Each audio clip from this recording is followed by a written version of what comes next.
అందరికీ నమస్కారం. నేను మీ cancer doctor Ramavath Dev. Welcome to episode 4 of series of hope. అర్లీగా జెనెటిక్ టెస్ట్ చేయడం వల్ల క్యాన్సర్ రాకుండా ఎలా నివారించుకోవాలో ఈ వీడియోలో మనం మాట్లాడుకుందాం. ఈ మధ్య కాలంలో నా ఓపీడీలో ఒక బ్రెస్ట్ క్యాన్సర్ పేషెంట్ వచ్చారండి. ఆవిడ వయసు అరౌండ్ 40-45 ఇయర్స్ ఉంటాయి. హిస్టరీ ఆరాధిస్తే తెలిసింది ఏంటంటే వాళ్ళ ఫ్యామిలీస్ లో 4-5 క్యాన్సర్స్ ఉన్నాయి. అంటే వాళ్ళ అమ్మమ్మ గారికి బ్రెస్ట్ క్యాన్సర్ వచ్చింది, వాళ్ళ అమ్మగారికి ఓవేరియన్ క్యాన్సర్స్, అదేవిధంగా వాళ్ళ పిన్ని గారికి కూడా బ్రెస్ట్ క్యాన్సర్ రావడం జరిగింది. సో డెఫినెట్ గా మాకు ఇది జెనెటిక్ పరంగా వచ్చే క్యాన్సర్ అని తెలిసి ఆవిడకి జెనెటిక్ టెస్ట్ చేయడం జరిగింది. జెనెటిక్ టెస్ట్ లో BRCA1 జీన్ పాజిటివ్ వచ్చింది. అంటే ఈ జీన్ ఉన్న వాళ్ళకి ఏంటంటే బ్రెస్ట్ క్యాన్సర్, ఓవరీ క్యాన్సర్ వచ్చే అవకాశాలు ఎక్కువగా ఉంటాయి. సో ఆవిడకి ఒక సిస్టర్ ఉన్నారండి.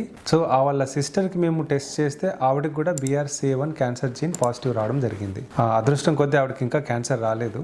సో మేము క్యాన్సర్ రాకముందు ఏం చేసామంటే రిస్క్ రిడక్షన్ సర్జరీస్ చేసాం. అంటే బైలేటరల్ బ్రెస్ట్ మరియు బైలేటరల్ ఓవరీస్ తీయడం జరిగింది. అలా తీయడం వల్ల ఏం జరిగింది, ఆవిడకి క్యాన్సర్ రాకుండా మేము కాపాడుకోగలిగాము. సో ఎవరికైనా ఈ high risk genes BRCA1 cancer gene కానివ్వండి, BRCA2 క్యాన్సర్ జీన్ కానివ్వండి, లేదంటే P10 కానివ్వండి, లేకపోతే HNPCC ఇలాంటి ఒక లిస్ట్ ఆఫ్ జీన్స్ ఉన్నాయి. ఇవి ఎవరికైతే ఉంటే వాళ్ళు క్యాన్సర్ వచ్చే అవకాశాలు ఎక్కువగా ఉంటాయి అండ్ ఈ ఫ్యామిలీస్లో వచ్చే అవకాశాలు ఎక్కువగా ఉంటాయి. ఇలాంటి జీన్ ఉన్న వాళ్ళకి మనం రిస్క్ రిడక్షన్ సర్జరీస్ చేసుకోగలిగినట్టయితే క్యాన్సర్ రాకుండా మనం కాపాడగలుగుతాం. So final take home message ఏంటి అంటే, ఒక ఫ్యామిలీలో 2 లేదా అంతకంటే ఎక్కువ మంది క్యాన్సర్ ఉన్నట్టయితే క్యాన్సర్ జీన్ వల్ల వచ్చే అవకాశాలు ఎక్కువగా ఉంటాయి. అలాంటి ఫ్యామిలీస్ లో క్యాన్సర్ జీన్ టెస్టింగ్ అనేది కంపల్సరీ అండి. ఒకవేళ పాజిటివ్ వచ్చినట్టుంటే మనం క్యాన్సర్ రాకుండానే జాగ్రత్త పడవచ్చు.